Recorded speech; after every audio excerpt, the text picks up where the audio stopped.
siguro dapat si Vice President Lenny yun kasi bahay niya yun and siya yung binisita.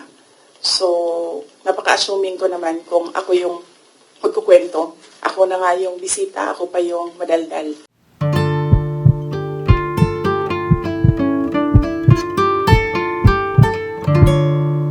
Next question, Ms. Giselle. All right. GMA News Online. Good afternoon, ma'am. Regarding your Calaguas trip po, ma'am, can you give any clarification regarding this? Kasi may mga nagsasabi daw po na during or before no House plenary deliberations, nag-beach trip daw po kayo. Nandun ako sa Calaguas. Isasagot ko nga sana yung doon sa isang question, no? I visited island barangays and kung tatanungin niyo ako ano yung problema, unang-una, ganun pa rin, access to medical care. Dahil island barangays sila, usually pag nagkakasakit daw yung mga tao doon, hindi na nagpapagamot. Doon na lang din sila namamatay. Then pangalawa, internet access. Kuryente, wala silang kuryente doon, generator ang gamit nila. Pag walang capacity para gumastos sa gasolina, wala talagang kuryente doon sa gabi. At pangatlo, yung malinis na potable water. Kasi kumukuha lang sila doon sa tiningnan namin. Kumukuha lang sila doon sa parang tubod gani. Spring. Spring. So, yes. I think, nabasa ko naman yung report ng Philippine National Police. Accurate naman, tama yun lahat. Ang report nila. 6:32, was it, na umalis ako doon sa Calaguas. Ng Monday po, ma'am. Ng Monday, yes. 6:32 ng Monday, umalis ako doon. Ang budget hearing started 10 a.m. So, tama din ako. Walang budget hearing na nangyayari at 6:32 a.m. Walang congressman magigising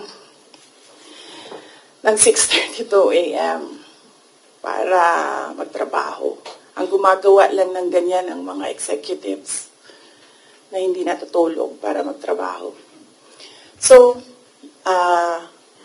by the time na nag-hearing sila sa budget, 10 a.m., nandun na kami sa Vinson's poblasyon. Umiikot na kami doon sa iba't iba nilang landmarks sa Vinson's. I'm happy na dahil sa aking pagbisita doon ay na-highlight ang Calaguas Islands. They need more visitors there kasi karamihan sa kanila they depend on tourism na nangyayari lang kapag summer. Kasi medyo malayo yung boat ride tsaka choppy yung balon. Ano sa'yo? Maalon. Yes. Next question, Mr. Jason Rubico, SMNI. Other topic? Any matter? Any other follow-up questions? Sa Bicol, tapusin muna natin yung Bicol. Can you tell us more about your meeting with former Vice President Lenny po?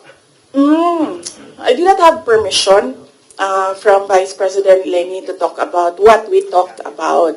Pero ito lang yung gusto ko sabihin din sa mga tao. Hindi ba dahil kasi hindi alam ng mga tao or walang picture na lumalabas ay hindi ko ginagawa. Isa sa mga tasks na nilista para sa akin dito sa Office of the Vice President is to visit former Vice Presidents doon sa mga residences nila. Ang una kong nabisita, syempre, hindi alam ng mga tao kasi wala namang lumabas na picture, but mag-excuse lang ako sa family. Binisita ko si former Chafisto Gingona, former Vice President Chafisto Gingona sa bahay nila. So, I was welcomed there by the family. Nakausap din kami ni Sir. And then, next was former Vice President Erap Estrada. Binisita ko din sa bahay niya. Anong purpose ng pagbibisita ko? Nagpapakilala ako sa kanila. Nagsasabi ako na ako yung Vice President. At sinasabihan namin sila as former vice presidents, we owe it to them na kung may kailangan sila, susuportahan namin sila, yung opisina ng OVP. And we invite them to lend us memorabilia para sa Office of the Vice President Museum. So binisita ko si former President Erap Estrada sa bahay niya. Binisita ko si former Vice President Gloria Macapagal Arroyo sa bahay niya. And then ngayon, I had the opportunity to visit Vice President Robredo sa bahay niya. So dalawa na lang, and I still have 4 years to go. Dalawa na lang ang hindi ko pa nabibisita sa bahay nila. Si former VP Binay and former VP De Castro. Follow-up? Yes, yes. Jason. Ma'am, yung comment niyo po doon sa sinabi po ni spokesperson ni Vice President Lenny na si Sir Barry, na feel nila nagamit po sila, nagamit po ninyo sila. Hindi ko na sasagutin si Barry. Kung meron akong sasagutin, dito lang ako sa taas. Si Vice President Lenny, or si President Marcos, or si Zaldico, or si Martin Romualdez. Yeah. For clarification, ma'am, yung meeting with Vice President Lenny, was it planned po or hindi planado yung pagpunta po natin doon? Di ko nasasagutin yung details kasi I understand hindi din nagsasabi ng detalye si VP Len. Pero i-confirm ko na nandun ako sa bahay niya. Follow-up. Damsi. Can you confirm that, the camp of former Vice President Lenny said that it was more on personal, nothing political naman daw. Can you confirm na it was more on personal conversation lang yung nangyari and nothing political?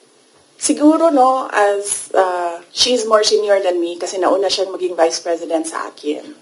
Kung meron mang dapat magsalita, siguro dapat si Vice President Lenny yun kasi bahay niya yun and siya yung binisita. So, napaka-assuming ko naman kung ako yung magkukwento, ako na nga yung bisita, ako pa yung madaldal. So, kung si Vice President Lenny Robredo ay walang sinasabi, respetuhin natin kung ano yung gusto niya. More personal, like what she said. Same answer yung kanina. Next question. Follow-up ka. Lance? From this watch plus for this year. Siyempre, nagkaroon po ng ilang parang ideas na possible daw na magka-alyansa in the future because of that meeting. Pero kayo po ba, bukas po ba kayo na in the future ay makipag-alyansa sa politika with former VP Robredo? Hindi yan yung nasagot ko, no? Pero nasagot ko na yung question about political alliances noong araw na umalis ako sa Department of Education. Sabi ko doon, inimbita ako ni President Marcos na sumama sa kanila. Inimbita din ako ni former President Duterte na sumama din sa kanila. And right now, hindi ako, ang sinasabi ko nga noon, I'm single and ready to mingle. But right now, hindi ako handa na sumama kahit kanino man because kailangan ko muna ayusin at ipagtanggol ang Office of the Vice President. So nandun tayo sa protect the Office of the Vice President na isa sa mga, of course, duties ng Vice President.